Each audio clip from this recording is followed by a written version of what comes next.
ನಮಸ್ಕಾರ ಎಲ್ಲರಿಗೂ. ಯಾರೆಲ್ಲ ನನ್ನ ಚಾನಲ್ ನೋಡಾತ್ತೀರಿ ಪ್ಲೀಸ್ ಸಪೋರ್ಟ್ ಮಾಡಿರಿ. ಮತ್ತು ಇವತ್ತಿನ ಮಿನಿ ವ್ಲಾಗ್ನಾಗ ನನ್ನ ಮಕ್ಕಳ ಜೋಡಿ ನೋಡ್ರಿ.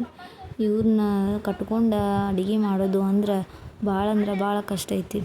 ಇವನ್ ನೋಡ್ರಿ ನೀರು ಕುಡಿ ಅಂದರೆ ಎಷ್ಟು ಸೋಗು ಮಾಡ್ತಾನೆ ಅದಕ್ಕಂಥೇಳಿ ಮಧ್ಯಾಹ್ನ ಊಟಕ್ಕೆ ಅಂತೇಳಿ ಸ್ವಲ್ಪ ಆಲೂ ಪರೋಟ ಮತ್ತು ರೈಸ್ ಮಾಡ್ಬೇಕಂತ ಅಂದ್ಕೊಂಡೇನಿ.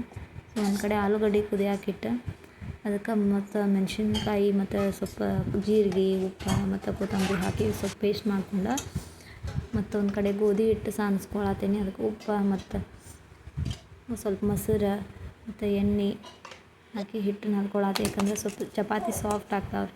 ಆಲೂಗಡ್ಡೆ ಕುದ್ದಾವ ಈ ರೀತಿ ಸ್ಮ್ಯಾಶ್ ಮಾಡ್ಕೊಂಡು ಅದಕ್ಕೆ ಒಗ್ಗರಣೆ ಕೊಟ್ಕೊಳತ್ತೆ ನೋಡಿರಿ.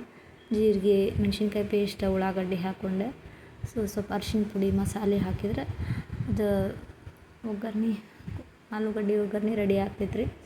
ಆಮೇಲೆ ಅದನ್ನು ಒಗ್ಗರಣೆ ಕೊಟ್ಕೊಂಡಾದ ನಂತರ ಸಣ್ಣದಾಗಿ ಇದು ಮಿಕ್ಸ್ ಮಾಡಿಕೊಂಡು ಸಣ್ಣದಾಗಿ ಉಂಡೆ ಕಟ್ಕೋಬೇಕ್ರಿ. ಈ ಥರ ಹಿಂಗೆ ನೋಡ್ರಿ ಅಡುಗೆ ಮಾಡೋಕೆ ಬಿಡೋಂಗಿಲ್ಲ ಅಂತಾರೆ. ಒಟ್ಟು ಒಬ್ಬ ಕೆಳಗೆ ಒಬ್ಬ ಮ್ಯಾಲೆ ರೆಡಿ ಆಗಿದೆ.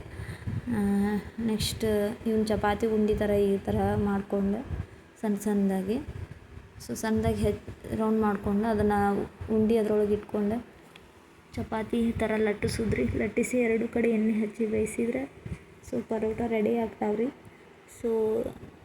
ಒಂದು ಕಡೆ ರೈಸಿಗೆ ಇಟ್ಕೊಂಡೇನಿ ಮಧ್ಯಾಹ್ನ ಊಟಕ್ಕೆ ಮತ್ತು ಮನೆಗೆ ಬರ್ತಾರಂಥೇಳಿ. ಎರಡು ಕಡೆ ಬೇಯಿಸ್ಕೊಂಡು ಒಂದಾದ ನಂತರ ಒಂದು ಆಗತ್ತಾವ್ರಿ ಪರೋಟ. ಚಲೋ ಬರತ್ತಾವು, ಏನೂ ಹರಿಯಂಗಿಲ್ಲ. ಅದು ಆಲೂಗಡ್ಡೆ ತುಂಬಿದ್ದೇನು ಹೊರಗೆ ಬರೋಂಗಿಲ್ಲ, ಏನಿಲ್ಲ. ಚಲೋ ಬರ್ತಾವೆ, ಮೆತ್ತಗೆ ಸಾಫ್ಟ್ ಆಗ್ತಾವೆ. ಪರೋಟ ರೆಡಿ ಆದವು ರೀ. ಆಮೇಲೆ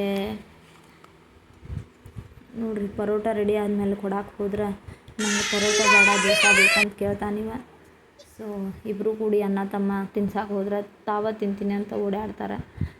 ನನಗೆ ತಿನ್ಸಕ್ಕೆ ಬಿಡೋದಿಲ್ಲ. ಇವತ್ತಿನ ಮಿನಿ ವ್ಲಾಗ್ ಇಷ್ಟ ಆದ್ರೆ ಪ್ಲೀಸ್ ಲೈಕ್ ಮಾಡಿರಿ, ಸಬ್ಸ್ಕ್ರೈಬ್ ಮಾಡಿರಿ.